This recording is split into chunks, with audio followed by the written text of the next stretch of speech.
Happy Thanksgiving. Hi, Hank. And hi, Johnny. And hi, Joey. And hi, Jenny. And hi, Oakley. And I'm going to read a book to Hank. And I clean up a little better, don't I? After our talk this morning, right? Here we go. Cranberry Thanksgiving. Don't move book. I have to move the book. Don't overthink it, Mama. Turn the page. Yeah. Okay, here we go. Maggie darted about like a black-stockinged bird in search of wood for the fireplace. She and her grandmother lived at the edge of a lonely cranberry bog in New England, and the winds were cold at the edge of the sea. Today, Mr. Whiskers was helping Maggie with her chores, and they soon had armfuls of firewood. Happy Thanksgiving! Mr. Whiskers, Maggie smiled at her friend. That wasn't his real name, of course. It was Uriah Peabody.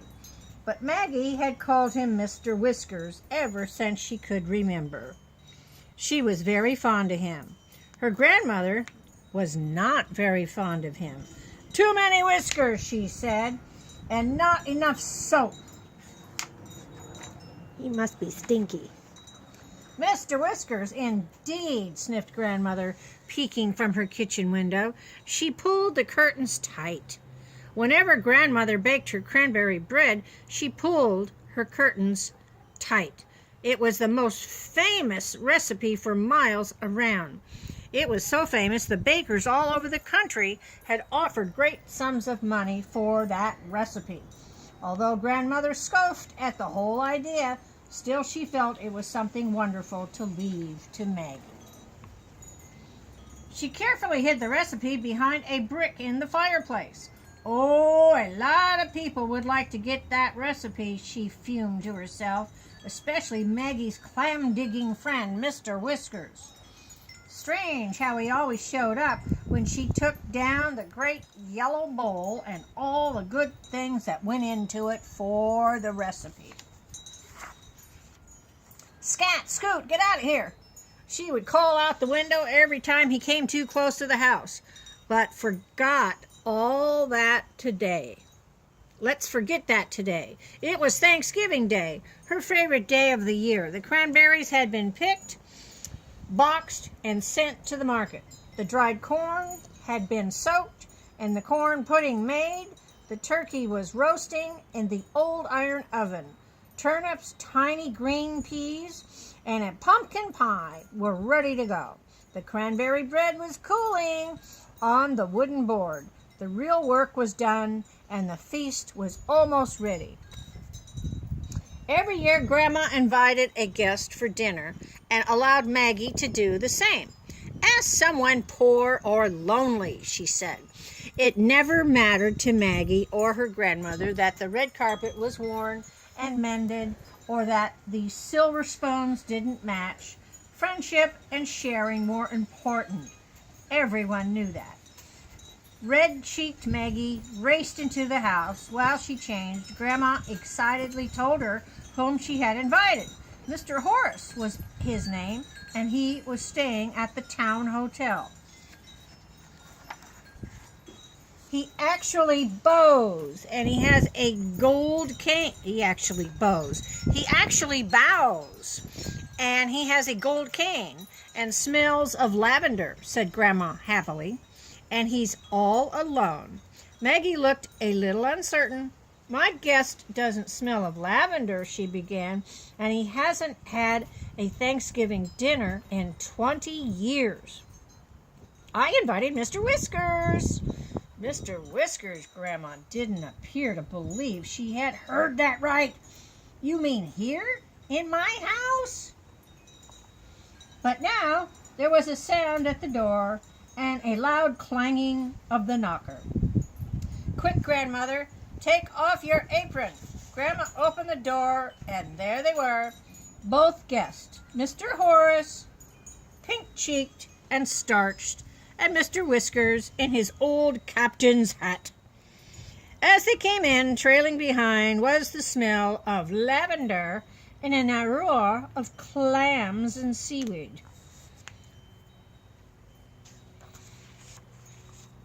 Mr. Whiskers held up his hands to Grandmother. "Clean," he said. "Oh, and where is your tie?" Grandmother asked. He lifted his long whiskers. "Right there it has always been," he growled. Maggie thought she saw a smile behind the whiskers. "Humph," said Grandmother, and taking Mr. Horace's arm, she led him into the dining room. A log fire sputtered, the glasses shone, and certainly no one would notice that the silver spoons didn't match. "Let's sing. We gather together," said Maggie, trying to warm things up. They all joined in the old hymn and midway began to sing out with cheer and gusto. Grandmother started like a bird until Mr. Whiskers fixed her with a quizzical gaze and shook his ears. We gather together, lo, lo, lo, lo, lo. How about 16 men on a dead man's chest? Huh? He roared, slapping his knee. Mr. Horace looked pained. Grandmother pierced over her glasses. "Really?" she said. Maggie left the table and reappeared with the roast turkey, the corn pudding, the peas, the cranberry jelly, and turnips soon followed, and then came pale sweet butter and Grandma's famous cranberry bread. "Feast of feast," murmured Mr. Whiskers. "Well, we have all heard about your cranberry bread," chuckled Mr. Horace, "and the recipe hidden in the kitchen fireplace." "It's in the dining room fireplace," said Grandma, and looking at Mr. Whiskers, she added, "and you will never find it." Mr. Whiskers started at the turkey and pretended not to hear her. Maggie began to get nervous, but she made sure everyone was served some of each dish, and they began to eat. What a great full dinner it was, with everything cooked with crisp edges and tender centers. "How delicious," said Maggie. "How exquisite," said Mr. Horace. "How about some more?" said Mr. Whiskers. At last they finished dinner, and Maggie and Grandma cleared the table and went into the kitchen. "Watch that Whiskers fellow," Grandma whispered. Maggie opened the kitchen door just a small bit and peeked into the dining room. Her eyes widened. "Grandma, he's found it." Uh-oh. Crash, clumpity plump. There's a sound of wild scuffling, loud shouts, and falling chairs. Two figures pushed the front door. For a moment they wrestled at the doorway and then seemed to burst into the purple dusk. One chased the other into the cranberry bog. "The nerve of him, stealing our recipe," said Grandma. Maggie knew whom she meant. "It wasn't Mr. Whiskers," she said. "It was Mr. Horace." "What?" Grandma looked shocked. "But why?" "Because he owns a bakery in the city." "Yes," said Maggie. "Mr. Whiskers kindly came today to watch Mr. Horace and to have dinner." Mr. Whiskers came puffing up the door, holding Mr. Horace by the collar. Proudly he held up the recipe high in the other hand. "Don't trust a man because he smells of lavender, and he has a gold cane," he growled. Grandma stood up very straight and looked hard at Mr. Horace. "You, sir," she said, "are a disgrace." "He's worse than that," said Mr. Whiskers. "He's a recipe robber." All the starch seemed to leave Mr. Horace. "No pumpkin pie for you, sir," said Grandmother. Mr. Horace began to sniffle. They left Mr. Horace on the doorstep. Grandma closed the door firmly, and this time she took Mr. Whiskers' arm into the dining room.